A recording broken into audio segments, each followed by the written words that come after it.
Psalm 121. I lift up my eyes to the hills, from where will my help come?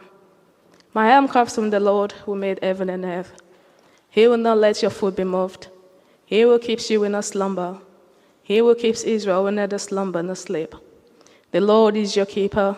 The Lord is your shade at your right hand. The sun shall not strike you by day, nor the moon by night. The Lord will keep you from all evil. He will keep your life. The Lord will keep your going out and your coming in from this time on and forevermore. This is the word of the Lord. Thank you, Yeti. Well, Psalm 121, this is, I think, it's my favourite psalm, really. But Esther gave me this one to speak on today, sort of as a joke. And the story goes, which way around? Okay, so I think some years ago, James and I were talking about the Sunday service coming up, and we normally plan that the theme runs across the kids and the youth and everything else. And he said, it's Psalm 121 this week. And I said, that's fine. Yeah, we can do kids stuff around Psalm 121. He said, I've actually got like a really good talk for Psalm 121. I love doing my Psalm 121 talk. And then he proceeded to tell me what the whole talk was for this psalm.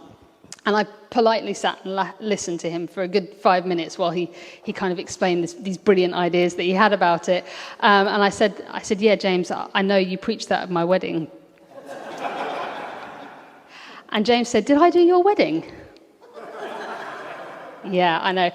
Turns out the only thing James actually remembers about my wedding, he did do my wedding, and the only thing he remembers is we did like a pools, you could take a guess at how long the speeches were going to be, and everybody puts £1 in and they take a guess, and James won it, so he won his 36 quid, and that's what he remembers from my wedding. It's such a special day, wasn't it, James? But but this was the reading at our wedding, and this was what James spoke on. And I'm not going to do James's brilliant talk on Psalm 121 today, but I'm going to share a bit of my thoughts about it. This psalm is actually part of a series of psalms called the Psalms of Ascent. And they're called that because they were psalms that people read or spoke or sang as they travelled up to Jerusalem for pilgrimage or for feasts or for celebrations, like for Passover. They had these series of songs, and they were for encouragement, to direct their eyes to the Lord, to keep their energy, and to encourage the whole group traveling together. And I don't know if you've seen pictures of the kind of landscape of Jerusalem. I didn't realize this until I properly looked it up, but it is actually really high up on a plateau, on a big hill, and it's also surrounded by these many hills. And so this first line of the psalm, where it says, I lift my eyes to the hills, they're talking literally, as they travel to Jerusalem, we see the hills around us. And there is discussion about what this actually means. Why are they lifting their eyes to the hills? Are they looking up towards the greatness of God and thinking, if I dwelt up there, I'd be closer to God?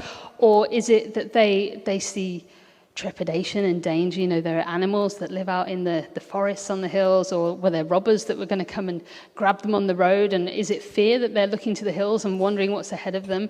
Or is it literally the kind of exhausting journey of traveling up that great steep hill to Jerusalem? And even once you're in the city, you've got much further to go before you get up to the temple. It is an uphill journey the whole way.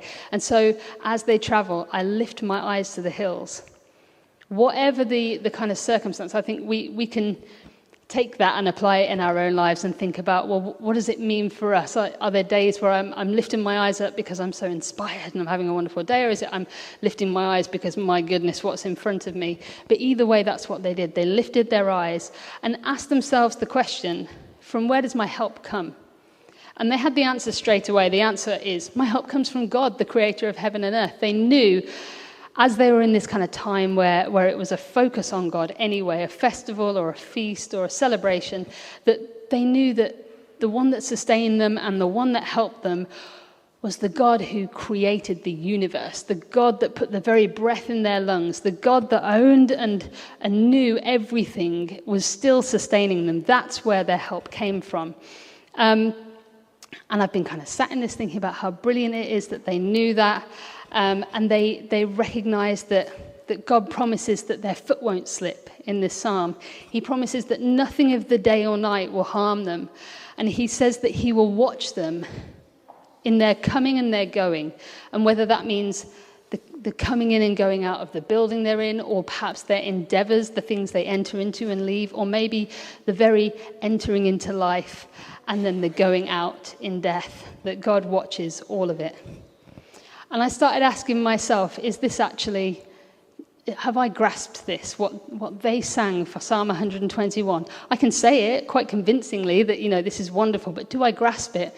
I thought, what would happen if I wrote my own Psalm 121? I didn't, but I started to think it, and what went through my head is, I lift my eyes to the hills, where does my help come from? Caffeine. That's literally what I thought. That was my first thought. And then I thought, my insurance policies. The NHS is where my help comes from. The police, the fire service, from my family, my friends, my bank account. I have put systems around me to keep me safe, and we all do this. We have our own things that we say, well, I need to do this so that life will be less scary if something goes wrong. I have something to catch me.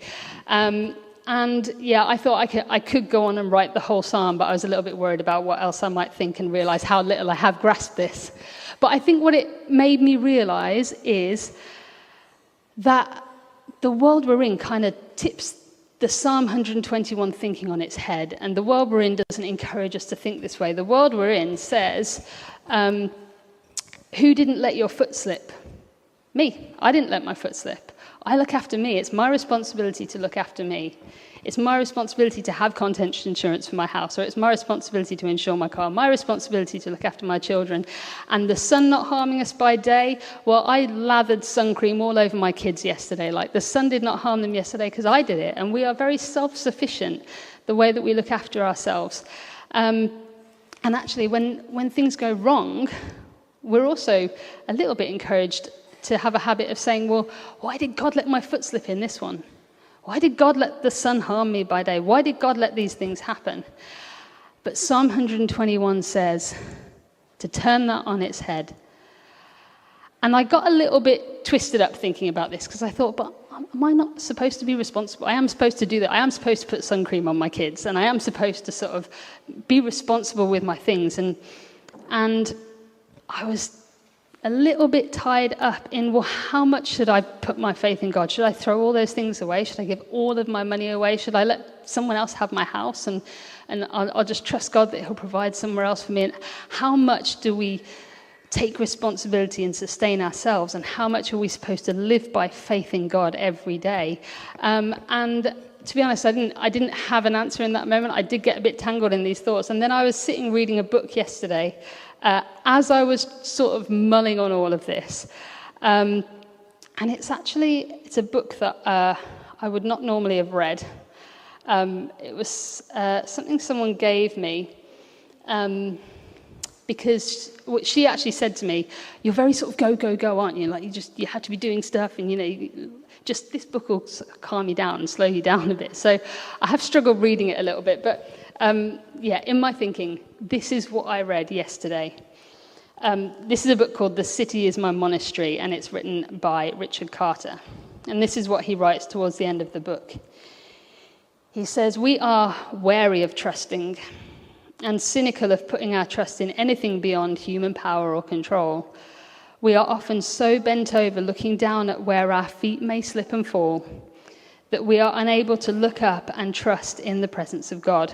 So you see, it got my attention yesterday. I was like, this is great.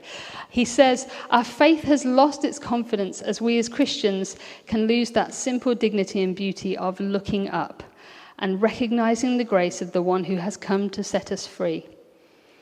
Peter Matheson, in his book, The Snow Leopard, who is a Buddhist writer, describes a scene which often comes back to me. He and a group of Sherpas are walking along a narrow ledge in the Himalayas in search of the snow leopard.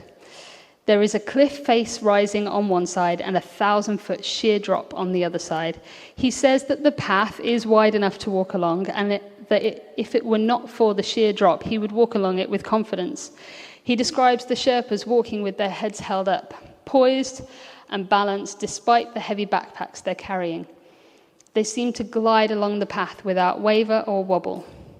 In contrast, he describes himself bent over his feet, fearing every footstep, clinging to the weeds sprouting from the cliff face, which come away in his hands. And he writes, "It is our clinging on which is our death." And how true of our own lives. The more we cling, the more fearful we become, and the less balanced. And as I imagined that picture of these Sherpas walking along the cliff edge, I thought, well, yeah, they are carrying their own backpacks. They are looking ahead. They're not walking completely blindly. We have our part in things. But God has given them the confidence to take every step and trust that their foot will not slip. God gives us the confidence to look up instead of stumbling over our own feet. And this is it, our trust and our hope in God means that we can walk through every day, through our challenges, through each journey that we're on, looking up. We still carry the things that we have. We still check the path before us, but God's promise is that we can have hope. We are able to be free from that anxious ever-checking of our feet and free from clinging to the sides with fear. We can stand tall, we can walk confidently with our eyes fixed on the end. A freedom granted to us because of God's promise that he will watch over us, our coming and our going, through the day, through the night. He will not let your foot slip. So don't focus too much on your feet. Look up, look ahead, lift your eyes to the hills, and know in your heart that our help comes from the Lord. So I'm going to pray. Loving God, we thank you for your promises. We thank you for the promise that you are ever present, that you catch us, that you watch over us and you guide us. And I pray that as we go out today, we will go out with the hope and the trust that our foot will not slip. And as we carry the weight of everything that we have, knowing that you are with us, guiding us everywhere we go. So be with us this day, Lord. Amen.